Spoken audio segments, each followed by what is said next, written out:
اور جو کتاب میں نے اپنے رسول محمد صلی اللہ علیہ وآلہ وسلم پر نازل کی ہے، جو تمہاری کتاب یعنی تورات کو سچا کہتی ہے، اس پر ایمان لاؤ اور اس سے منکر اول نہ بنو، اور میری آیتوں میں تحریف کر کے ان کے بدلے تھوڑی سی قیمت یعنی دنیاوی منفعت نہ حاصل کرو، اور مجھی سے خوف رکھو، اور حق کو باطل کے ساتھ نہ ملاؤ، اور سچی بات کو جان بوجھ کر نہ چھپاؤ، اور نماز پڑھا کرو اور زکوٰۃ دیا کرو، اور اللہ کے آگے جھکنے والوں کے ساتھ جھکا کرو۔ یہ کیا عقل کی بات ہے کہ تم لوگوں کو نیکی کرنے کو کہتے ہو اور اپنے تئیں فراموش کیے دیتے ہو، حالانکہ تم اللہ کی کتاب بھی پڑھتے ہو؟ کیا تم سمجھتے نہیں؟ اور رنج و تکلیف میں صبر اور نماز سے مدد لیا کرو، اور بے شک نماز گراں ہے مگر ان لوگوں پر گراں نہیں جو عجز کرنے والے ہیں، جو یقین کیے ہوئے ہیں کہ وہ اپنے پروردگار سے ملنے والے ہیں اور اس کی طرف لوٹ کر جانے والے ہیں۔ اے یعقوب کی اولاد، میرے وہ احسان یاد کرو جو میں نے تم پر کیے تھے، اور یہ کہ میں نے تم کو جہان کے لوگوں پر فضیلت بخشی تھی،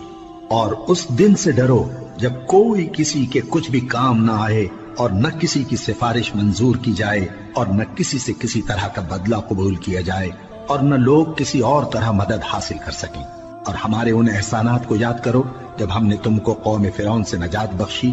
وہ لوگ تم کو بڑا دکھ دیتے تھے، تمہارے بیٹوں کو تو قتل کر ڈالتے تھے اور بیٹیوں کو زندہ رہنے دیتے تھے، اور اس میں تمہارے پروردگار کی طرف سے بڑی سخت آزمائش تھی۔ اور جب ہم نے تمہارے لیے سمندر کو پھاڑ دیا، پھر تم کو تو نجات دی اور فرعون کی قوم کو غرق کر دیا، اور تم دیکھ رہے تھے۔ اور جب ہم نے موسیٰ سے 40 رات کا وعدہ کیا تو تم نے ان کے پیچھے بچڑے کو معبود مقرر کر لیا، اور تم ظلم کر رہے تھے۔ پھر اس کے بعد ہم نے تم کو معاف کر دیا تاکہ تم شکر کرو۔ اور جب ہم نے موسیٰ کو کتاب اور معجزے عنایت کیے تاکہ تم ہدایت حاصل کرو۔ اور جب موسیٰ نے اپنی قوم کے لوگوں سے کہا کہ بھائیو، تم نے بچڑے کو معبود ٹھہرانے میں اپنی جانوں پر ظلم کیا ہے، تو اپنے پیدا کرنے والے کے آگے توبہ کرو، پھر اپنوں کو قتل کرو، تمہارے خالق کے نزدیک تمہارے حق میں یہی بہتر ہے۔ پھر اس نے تمہارا قصور معاف کر دیا، وہ بے شک بڑا معاف کرنے والا ہے، بڑا مہربان ہے۔ اور جب تم نے موسیٰ سے کہا کہ موسیٰ، جب تک ہم اللہ کو سامنے نہ دیکھ لیں گے تم پر ایمان نہیں لائیں گے، تو تم کو بجلی نے آ گھیرا اور تم دیکھ رہے تھے۔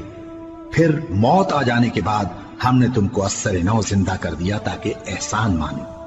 اور ہم نے بادل کا تم پر سایہ کیے رکھا اور تمہارے لیے من و سلوہ اتارتے رہے کہ جو پاکیزہ چیزیں ہم نے تم کو عطا فرمائی ہیں ان کو کھاؤ پیو، مگر تمہارے بزرگوں نے ان نعمتوں کی کچھ قدر نہ جانی، اور وہ ہمارا کچھ نہیں بگاڑتے تھے بلکہ اپنا ہی نقصان کرتے تھے۔ اور جب ہم نے ان سے کہا کہ اس گاؤں میں داخل ہو جاؤ اور اس میں جہاں سے چاہو خوب کھاؤ پیو، اور دیکھنا دروازے میں داخل ہونا سجدہ کرتے ہوئے اور حطوۃن کہنا، ہم تمہارے گناہ معاف کر دیں گے اور نیکی کرنے والوں کو اور زیادہ دیں گے۔ تو جو ظالم تھے انہوں نے اس لفظ کو جس کا ان کو حکم دیا تھا بدل کر اس کی جگہ اور لفظ کہنا شروع کیا، پس ہم نے ان ظالموں پر آسمان سے عذاب نازل کیا کیونکہ نافرمانیاں کیے جاتے تھے۔ اور جب موسیٰ نے اپنی قوم کے لیے ہم سے پانی مانگا تو ہم نے کہا کہ اپنی لاٹھی پتھر پر مارو۔ انہوں نے لاٹھی ماری تو اس میں سے 12 چشمے پھوٹ نکلے، اور تمام لوگوں نے اپنا اپنا گھاٹ معلوم کر کے پانی پی لیا۔ ہم نے حکم دیا کہ اللہ کی عطا فرمائی ہوئی روزی کھاؤ اور پیو، اور زمین میں فساد نہ کرتے پھرنا۔ اور جب تم نے کہا کہ موسیٰ، ہم سے ایک ہی کھانے پر صبر نہیں ہو سکتا، تو اپنے پروردگار سے دعا کیجئے کہ ترکاری اور ککڑی اور گیہوں اور مسور اور پیاز وغیرہ جو نباتات زمین سے اگتی ہیں ہمارے لیے پیدا کر دے۔ انہوں نے کہا کہ عمدہ چیزیں چھوڑ کر ان کے بدلے ناقص چیزیں کیوں چاہتے ہو؟ اگر یہی چیزیں مطلوب ہیں تو کسی شہر میں جا اترو، وہاں جو مانگتے ہو مل جائے گا۔ اور آخر کار ذلت و رسوائی اور محتاجی و بے نوائی ان سے چمٹا دی گئی، اور وہ اللہ کے غضب میں گرفتار ہو گئے۔ یہ اس لیے کہ وہ اللہ کی آیتوں سے انکار کرتے تھے اور اس کے نبیوں کو ناحق قتل کر دیتے تھے، یعنی اس لیے کہ نافرمانی کیے جاتے اور حد سے بڑھے جاتے تھے۔ جو لوگ مسلمان ہیں یا یہودی یا عیسائی یا ستارہ پرست، یعنی کوئی شخص کسی قوم و مذہب کا ہو، جو اللہ اور روز قیامت پر ایمان لائے گا اور عمل نیک کرے گا، تو ایسے لوگوں کو ان کے اعمال کا صلہ اللہ کے ہاں ملے گا، اور قیامت کے دن ان کو نہ کسی طرح کا خوف ہوگا اور نہ وہ غمناک ہوں گے۔ اور جب ہم نے تم سے عہد کر لیا اور کوہ طور کو تم پر اٹھا کھڑا کیا